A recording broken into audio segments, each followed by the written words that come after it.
मी. साहेब, बापल्याच्या खुनाची चौकशी करायला पोलीस आले. ते डायरेक्ट भांडून गुन्हेगाराच्या घरी गेले. याला असं म्हणतात दादासाहेब साळुंके पाटलाचं वजन. एका अर्जाबरोबर पोलिसही कसे कामाला लागले. नक्की बुवा असंच परत जा आणि पोलिसांना खबर दे. भाण्या गुन्हेगाराला आसरा दिलेला गुंड गावात मोकाट फिरतोय. त्यानंच बाबल्याचा खून केलाय असं लोकांना वाटतंय. जा पोलिसांना इथं ताबडतोब घेऊन ये. धावत जातो आणि पळत येतो. बुवा हा मित्रच पुढं पाऊल टाकशील तर तंगड्या जागा राहणार आहे तुझ्या. थांब तिथं. साहेब, पळाला तो. जाऊ दे. तुम्ही घाबरला का साहेब? इतर वेळी वाघाप्रमाणे डरकाळ्या पडता आणि शिकार दिसल्यावर सशाप्रमाणे लपता. सत्या बुवा, अरे त्यांच्याकडे रिव्हॉल्वर आहे. म्हणून तर तुम्हाला वाचवण्यासाठी पोलीस आल्याची आवी उठवली मी. पळाला तो. पोलीस आले नाही? नाही. अरे वा, चांगलं काम केलंस तू. आज तुमचा जीव वाचवलाय. स्पेशल बक्षीस हवंय मला. नवीन कपडे घेतो तुला. माझ्या बायकोसाठी पण साडी थोडी घ्या. नवऱ्याबरोबर बायकोही खुश होईल. हे बघ, तू माझ्यासाठी इतकं केलंस, तुझी इच्छा पुरी करीन. खरंच कुणीतरी म्हटलंय ना, लाख गेले तरी चालतील पण लाखाचा शिंदा जिवंत राहायला पाहिजे. अरे शिंदा नव्हे, पोशिंदा. तेच ते. चल आधी त्या मयाला गाठून त्या गुंडाचा शोक्षमोक्ष लावूया. चल.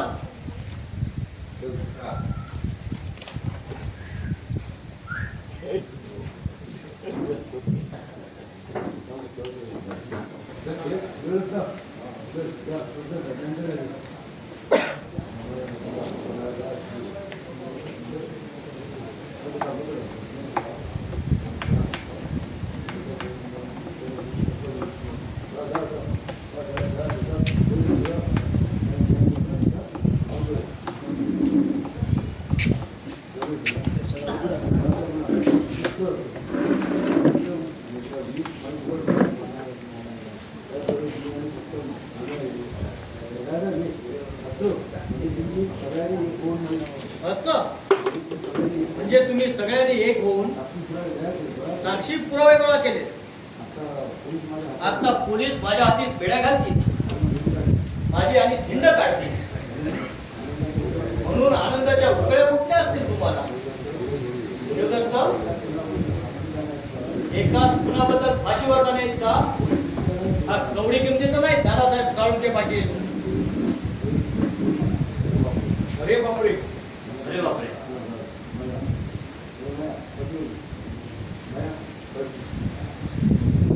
दादासाहेब, तुमचा हात वरवण्याआधीच या तुमची मुलाकडे कोण टाकणार आहे. मया,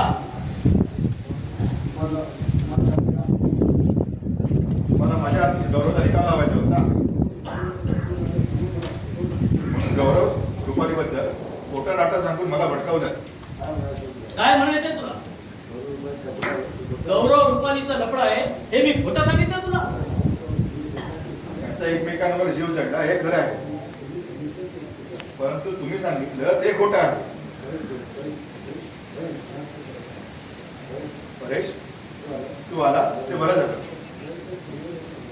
आता सगळ्यांच्या समोर याचा मुर्दा पाडतो. त्याच माणसाने माझ्याकडे विषयाची पुढे दिली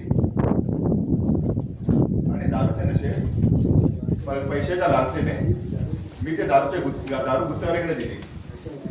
तशा उतरल्यावर मला माझं चूक समजली पाहिजे, परंतु त्या आधी बाबल्या हे जग सोडून गेला होता. म्हणून मया या माणसाचा एकाच घावात निकाल लावण्यापेक्षा त्याला सुखासुखी मरण लागू देण्यात का तो पुण्यवान नाही. तो या माणसाला पाण्याच्या थेंबा वाचून तडफडून मरण यायला हवं.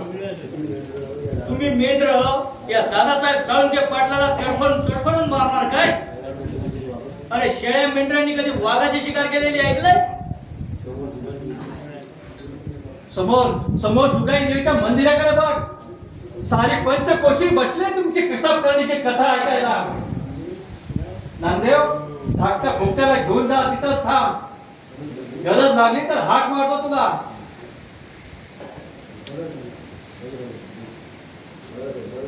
बरं झालं देवदत्त. अरे तुझ्या माझ्या घराण्याचे इतके वर्षाचे संबंध असताना किंवा माणसांना जवळ करून तू माझ्याशी वैरपत करतोय. हे बघ, तू मागशील ती रक्कम देईल मी तुला. आपण दोघांनी मिळून या माणसाचा निकाल लावूया. यांच्यामुळे आपल्या गावात कलियुगाचा रहाण घडणार आहे.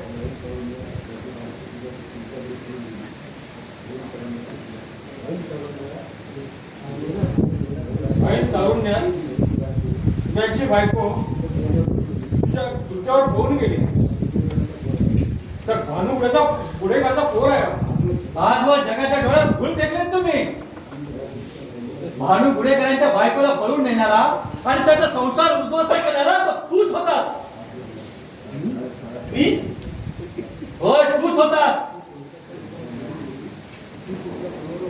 ती कोणत्या पोराबरोबर पळून गेली हे मला माहित नाही.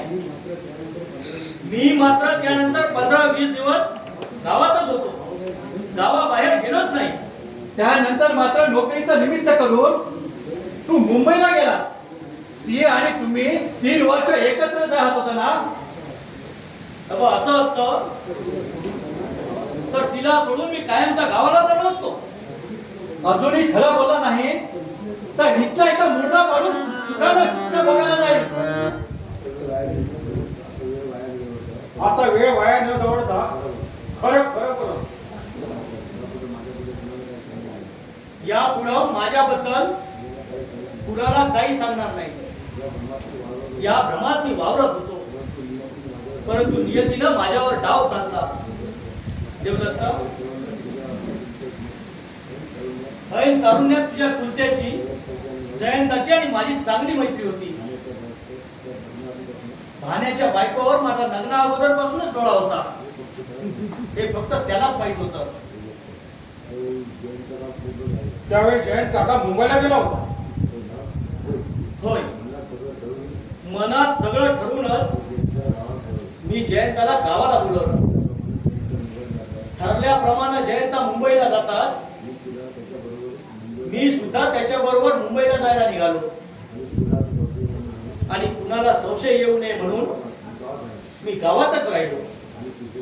आणि दुसऱ्या दिवशी ती जयंतावर आली अशी तुम्ही आवी गावात उठवली ना. इतकं नाही, तिला सावसूपणे शोधण्याचं नाटक करत वावरत होता तुम्ही गावात. माझ्या अशा वागण्यामुळं माझ्यावर कुणीच संशय घेतला नाही.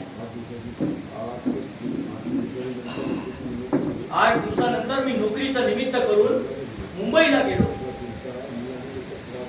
तुझा चुलता, मी आणि ती आम्ही एकत्र राहत होतो. तुम्ही एकत्र राहत असल्याची खबर कुठून कशी तुमच्या मेवण्याला समजली ते माहित नाही. त्यानंच ती गोष्ट माझ्या बायकोला सांगितली. एका रात्री भानू गुडेकरच्या मुलाला म्हणजे मना घेऊन ती घराबाहेर पडली.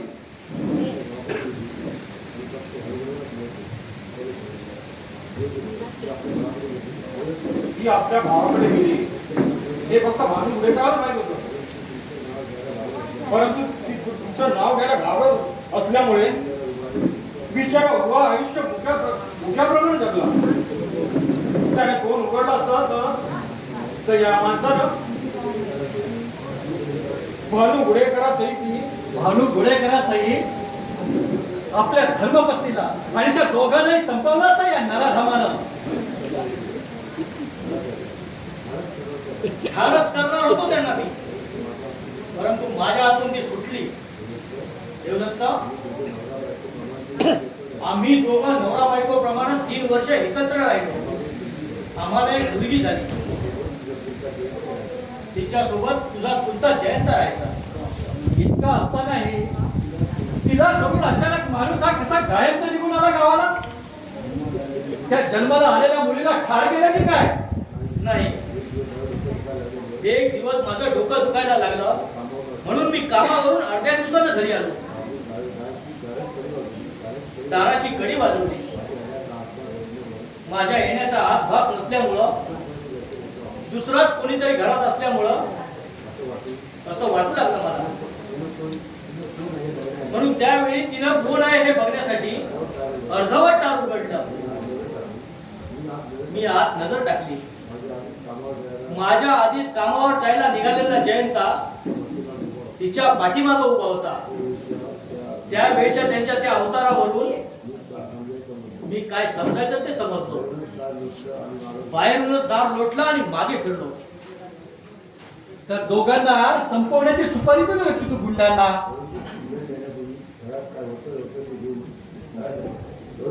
परंतु ती वेळ येण्यापूर्वी घरात काय होतं नव्हतं ते सगळं घेऊन त्या मुलीसोबत ती दोघंही पळून गेली. 3 महिने मी त्यांच्या पार्टीवर होतो.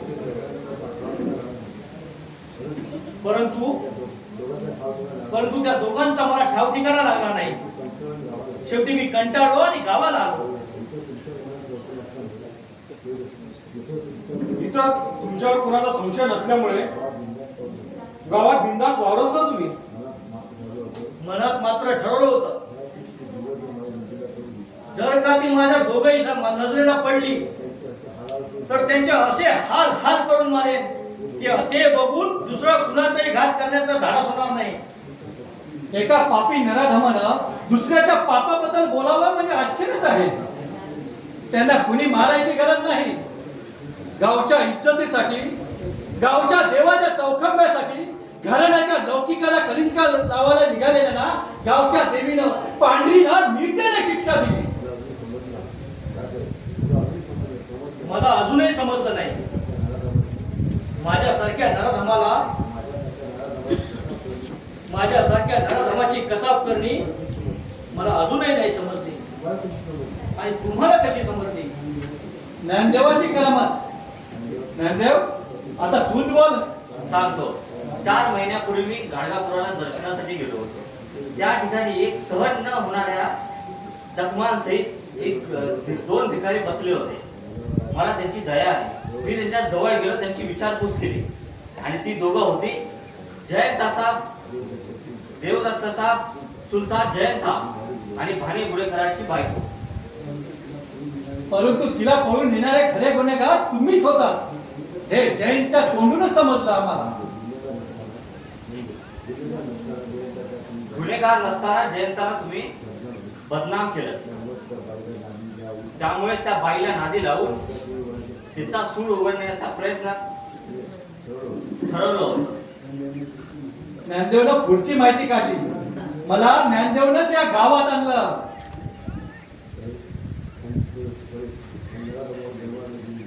परेश, या नाराधमापासून जन्माला आलेल्या मुलीला ठार मारलं की काय? तिचा गळा आवळून ठार मारण्याचा बेत होता याचा. पण घरकाम करणाऱ्या मायाच्या मावशीने तिला सांभाळलं म्हणून वाचली. ती दोघं तिथून गेल्यावर तिनेच त्या मुलीला आपल्या पोटाच्या मुलीप्रमाणे सांभाळलं. ही मुलगी म्हणजे हीच ती रुपाली, जिचा जन्मदाता बाप हा दादासाहेब साळुंखे पाटील आहे. काय? हा नीच नराधम कसाही माणूस हा माझा जन्मदाता आहे. होय, तुझाच हा. होय रुपाली, माझ्यासारखा नीच नराधम मीच तुझा बाप आहे. माझ्या स्वैराचारी वागण्यानं मी माझ्या बायको सहित अनेकांचं आयुष्य उद्ध्वस्त केलंय. आज मी कुणासमोर हार न मारणारा हा दादासाहेब साळुंखे पाटील हात जोडून तुम्हाला सगळ्यांना विनंती करतोय, मला क्षमा न करता दगड धोंड्यानं ठेचून कोल्हे कुत्र्यांना माझी हाडं खायला घाला. पापी माणसाच्या हाडा माणसाला कोली कुत्रेही तोंड लावणार नाही. आपल्याच मानापणाच्या थोड्यात गुरमीत आयुष्यभर वावरणारा माणूस आपलं तेच खरं करण्यासाठी माणूस तिचा धर्म विसरतो. गावत्या मातीचा देवीची अब्रू पणाला लावणारा माणूस माणसाची कमेंट जुगाई देऊन चालू देत नाही. हे सगळं आपल्या नजरेसमोर घडत असतानाही आंधळ्याप्रमाणे वागून पुन्हा पुन्हा आपण देवालाच भेटीला जातो. सत्य काय ते शोधण्याचा प्रयत्न न करण्याऐवजी धीपणामध्ये खोट्याचा खरं करण्याचा प्रयत्न करतो. जुगाई देवी मात्र त्याची शिक्षा देते आणि तेव्हा आपले डोळे उघडतात.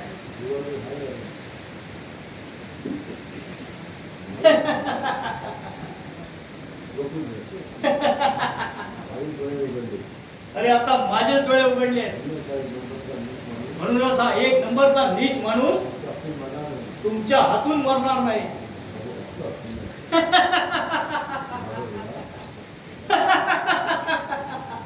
गावात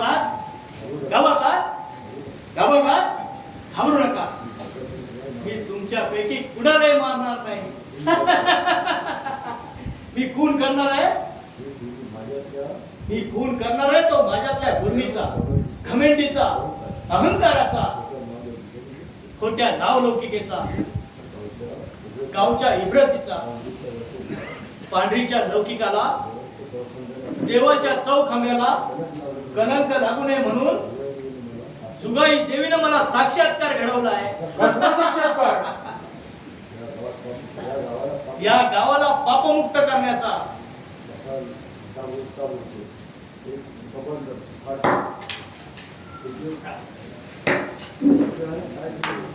अरे काय केलं याने? काय केलं या माणसानं? स्वतःला मारून घेतलं. माया कोणाला तरी फोन करून बोलवा, रिक्षा बोलव, आपण याला डॉक्टरकडे घेऊन जाऊ. गौरव, बरं झालं तू आलास. आवाज ऐकून धावत आलो मी. आता तुम्ही कुणी मला वाचवू शकत नाही. माझ्या पापाचा घडा हरलेला आहे. मी केलेला घात नियती मला वाचवणार नाही. मी या उभ्या गावाचा गुन्हेगार आहे. तरी तुमच्याकडे लाचार होऊन मी एक मागणं मागतोय. गौरव बरोबर रुपालीचं लग्न लावून मानानं लावून द्या. गावाला माझं शेवटचं सांगणं आहे. आपला गौरव या गावचा कैवारी बनून चौखांब्याचा मानकरी होईल.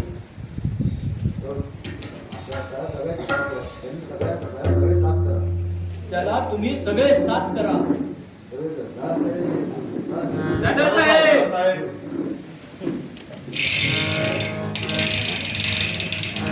सत्याचा हा सूर्य बोला, अंधार सरला अन्यायाचा. गावोगावी कथा सांगतो,